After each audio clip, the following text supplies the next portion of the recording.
সবাই কেমন আছেন? আশা করি আল্লাহর অশেষ রহমতে খুব ভালো আছেন। আমিও আলহামদুলিল্লাহ ভালো আছি। তো আজকে recipe Ramzan special butter stick kebab. তো এই বাটার স্টিক কাবাব বানানোর জন্য প্রথমত লাগবে আমার এই যে কিমা। তো এখানে আমি চিকেন কিমা নিয়ে নিছি, এই একেবারে মিহি একটা পেস্ট করে নিছি। এখানে আমার 400 গ্রাম মুরগির বুকের মাংস কিমা করা আছে। এখন আমি এটার মধ্যে একে একে সবগুলি মশলা প্রথমে দিয়ে দিব। এই যে একটা ছোট সাইজের পেঁয়াজ কুচি একেবারে চপ করে নিছি, দিয়ে দিলাম। আরও 3টা কাঁচামরিচ কুচি, ঝালটা যে যতটুকু খান অতটুকু দিয়ে নেবেন। আর দিব 1 চামচের 4 ভাগের 1 ভাগ মরিচ গুঁড়া, একেবারে কম দিব সব কিছুই। আর হাফ চামচ দিব ধনে গুঁড়া, হাফ চামচ জিরা গুঁড়া, হাফ চামচ গরম মশলা, হাফ চামচ দিব চিলি ফ্লেক্স, স্বাদ মতো দিব লবণ, দিব গোলমরিচ গুঁড়া, চামচ দিব আদা রসুন পেস্ট। এখন এটাকে আমি ভালোভাবে একসাথে মেখে নিব। তো যে মাখাই নিলাম। আর আজকের এই রমজান স্পেশাল বাটার স্টিক কাবাবটা যদি আপনাদের একটু ভালো লাগে তাহলে অবশ্যই আমার চ্যানেলটাকে সাবস্ক্রাইব করবেন, লাইক করবেন, শেয়ার করবেন এবং কমেন্টস করবেন। আর এই রমজানে আপনারা অবশ্যই এই রেসিপিটা ট্রাই করবেন। স্টিকগুলো বানানোর জন্য এই যে আমি কয়েকটা স্টিক নিয়ে নিলাম, নিয়ে এখন বানাবো প্রথমে। আর এটা বানানোর সাথে সাথে আমি চুলাতে একটু ঝলসে নিব এই যে। আর বাইন্ডিংয়ের জন্য কিন্তু আমি কোনো কিছুই ব্যবহার করি নাই, এটাতে কোনো কিছু ব্যবহার করতেও হয় না। দেখেন মাশাআল্লাহ। আর যখন বানাবেন এই যে হাতে একটু পানি দিয়ে নেবেন, আমি কিন্তু পানি দিয়ে নিছি। একটু পানি দিলেই বাস সুন্দরভাবে এই স্টিকগুলো রেডি হয়ে যাবে। এই যে হয়ে গেল আমার একটা স্টিক বানানো, একেবারে সহজ না? তো প্লিজ আপনারা এই রমজানে অবশ্যই ট্রাই করে দেখবেন, আশা করি ভালো লাগবে। এখন আমি যে চুলার জ্বালাই দিলাম, চুলার মধ্যে একটু ছেঁকে নিব। এই যে একেবারে সহজ, কিন্তু খাইতে অনেক টেস্টি হয়, দেখতে অনেক লোভনীয়।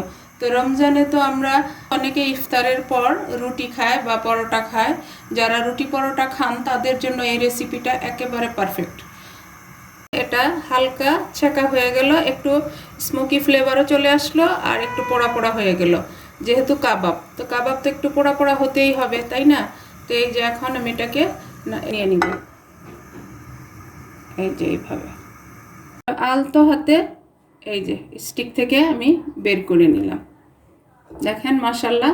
তো এইভাবে আমি সবগুলি আমার কাবাব বানাই নেই, বানানোর পরে আবার পরে কিভাবে এটা রেডি করি সেটাও আমি আপনাদের সাথে শেয়ার করতেছি।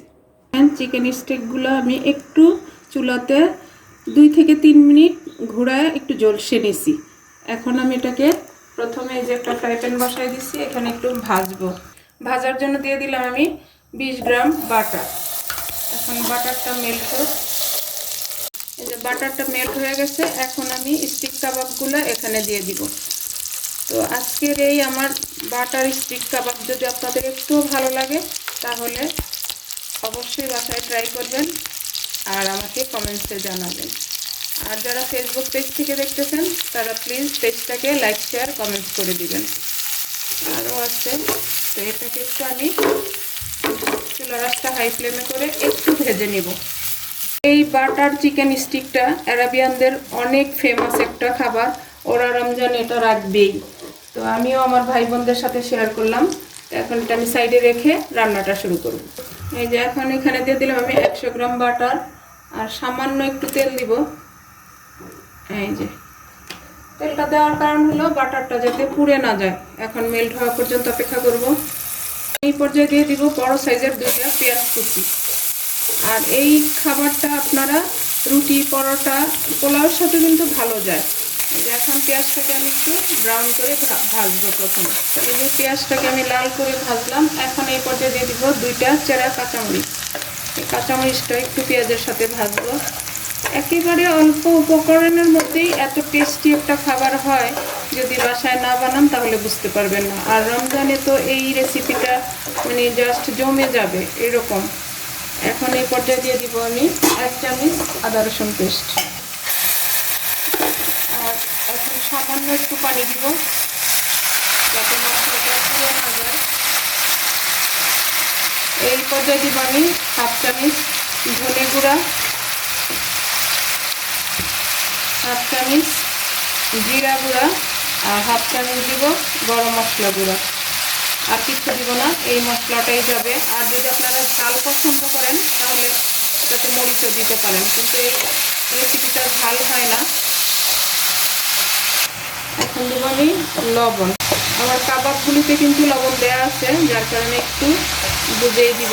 তো আপনারা যখন বানাবেন একটু বুঝেই দিবেন, কম বেশি হতে পারে, এই জন্য চেক করে দিলেই ভালো, তাই না? এই যে আমার মশলাটা কষানো হয়ে গেল। এখন এই পর্যায়ে আমি কাবাবগুলো দিয়ে দিব। এই রেসিপিটা ফলো করে একবার কাবাবটা ভাঙার কোনো চান্স নেই, দেখেন। আর আগুনে ঝলসানোর কারণে কিন্তু স্মোকি ফ্লেভার একটা আসতেছে। মাশাআল্লাহ, এত সুন্দর ফ্লেভার আসতেছে, বাসায় বানালেই বুঝতে পারবেন। এই যে আমার কাবাবগুলো মশলার সাথে কষানো হয়ে গেল। এখন এই পর্যায়ে দিব আমি এই যে 4 চামচ টক দই আর 10-12টা কাজু বাদাম একসাথে পেস্ট করে নিয়েছি, দিয়ে দিব। এখন এটা ধুয়েও পানি দিব আমি, এই যে কাপটা ধুয়ে পানিটাও দিয়ে দিলাম। দেখেন মাশাআল্লাহ মাশাআল্লাহ, লুকটা দেখেন, দেখতে যেমন সুন্দর খাইতেও তেমনি টেস্টি হয়। আর একটা শাহি ফ্লেভার চলে আসছে। বাসায় তো পুরা আমার ছেলেমেয়েরা পাগল হয়ে যাচ্ছে এখনই। আর রোজার সময় তো খিদা মুখে তখন কি হবে বলেন তো? তবে আমি 10 মিনিট হাই ফ্লেমে রান্না করে নিব, ঝোলটা শুকানো পর্যন্ত। আর ঢাকনাটা দিব না। দেখেন মাশাআল্লাহ, একটা পুচকি, আমার মেয়ে বলতেছে আম্মু পুচকি হয়েছে একটা, একেবারে ছোট্ট।